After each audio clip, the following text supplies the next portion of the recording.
Well, after a weekend convention in which he lambasted the Conservative Party and its leader in a pre-election style speech, the Prime Minister today spoke with Erin O'Toole ahead of the budget 1 week from now.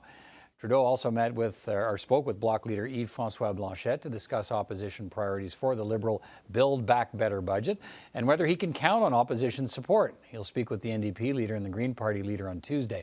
Lots riding on the budget, including the possibility of a snap election if it gets voted down in the minority parliament, which seems unlikely at this point. But let's bring in three MPs to talk about the latest pre-budget developments. Rachel Bendayan is a Quebec Liberal MP and the Parliamentary Secretary to the Minister of Small Business and International Trade. She was also one of the Liberal Party convention co-chairs this weekend. Good to see you again. Pat Kelly's an Alberta Conservative MP and the Small Business and Western Development critic for the official opposition. And Don Davies is a British Columbia New Democrat MP and his party's health critic. Good to see you all. Rachel Bendayan, let me start with you. Both the Liberals and NDP held their virtual policy conventions this past weekend to adopt some key policies, and some of those policy ideas, including increased childcare spending, green economy measures, they'll likely be advanced in the budget coming up. What does the Prime Minister want from these meetings with opposition leaders? Well, as you mentioned, Peter, the Prime Minister is reaching out to all party opposition leaders this week, and he spoke to two of them earlier today.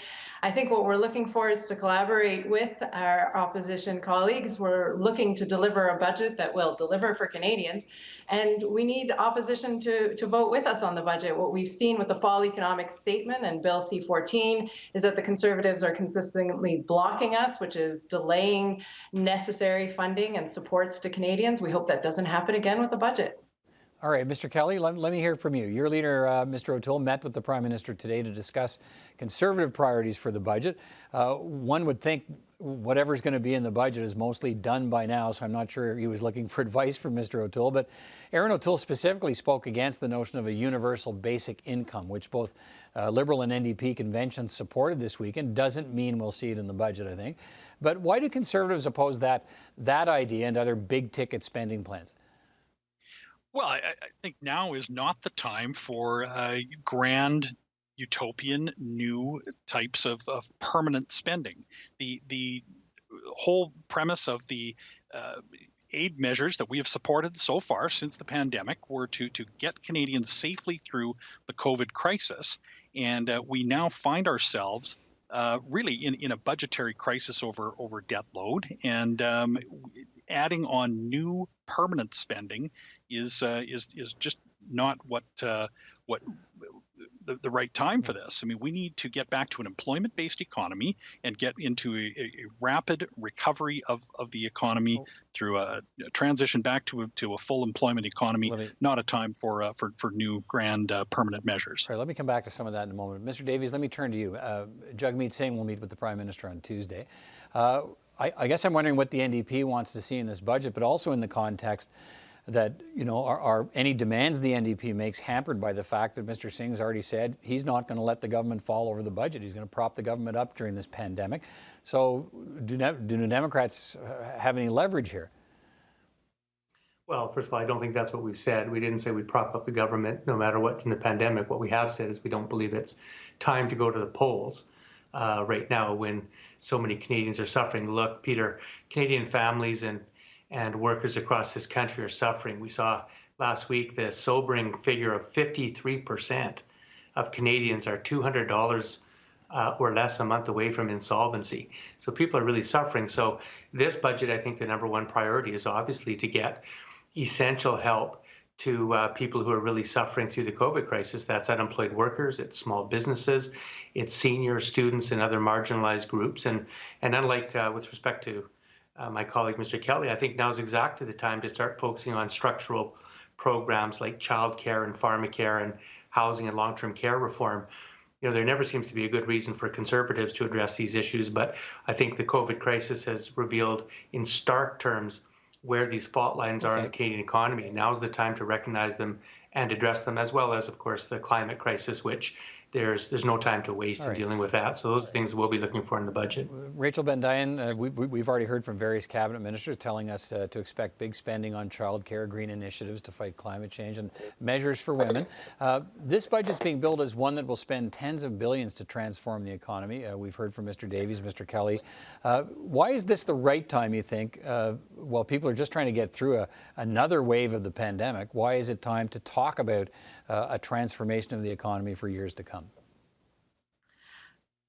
I think that we need to learn the lessons of the previous recession. I mean, if you look at the great financial crisis of 2008 and everything that the IMF has since come out saying as a result, it is about spending and stimulating the economy in order to come back to a full recovery as quickly as possible. The risks of doing too little far outweigh the risks of doing too much.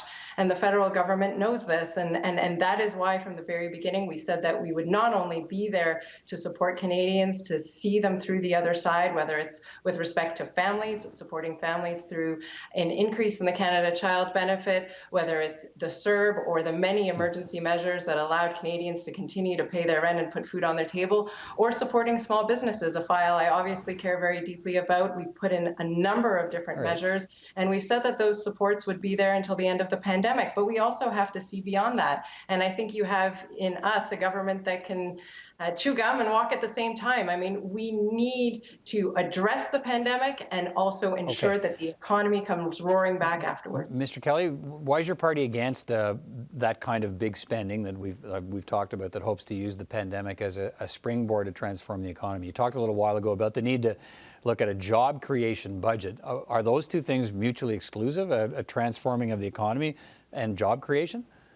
Well, I don't think that first of all, I don't think that our party would need to take any lessons from really anybody on coming through a great recession. Canada led the world out of, in terms of government response and prudent financial management, to see Canada through the last great financial crisis, and we can do it again. And I think that Canadians are going to be looking for leadership. They're going to be looking for prudent expenditure, and they're going to be looking for a plan that will lead us eventually back to a balanced budget. We're not talking about cutting fundamental programs that Canadians depend upon.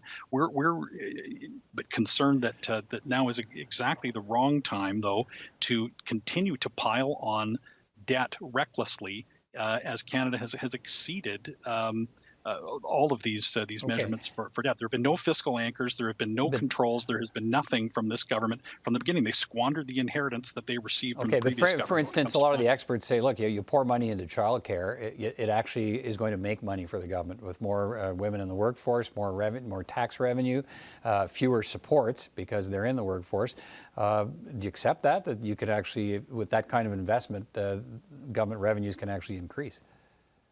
Well, we'll see what they end up proposing, but I don't see. I mean, and there are issues of provincial jurisdiction that you can't just imagine these things into being. Let's see what happens. Mr. Davies, let me give the final word to yours. Time is tight tonight. Why is it the right time to spend tens of billions of more dollars now to transform this economy? Well, because Peter, there's spending and then there's investment. And when you invest money in things like childcare, what you do is you get a multiplier effect that unleashes the ability of millions of people, primarily women, to participate more fully in the workforce, which simply adds to Canada's economic progress.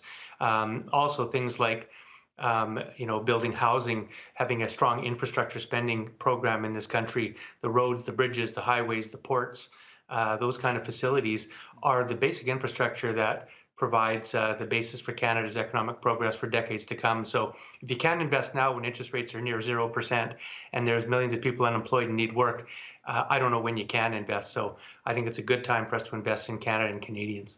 Brief time we had together tonight. We'll have a chance to revisit this. I know budget coming up a week from today. Thank you all for your time tonight. We'll talk again. Thanks, Peter.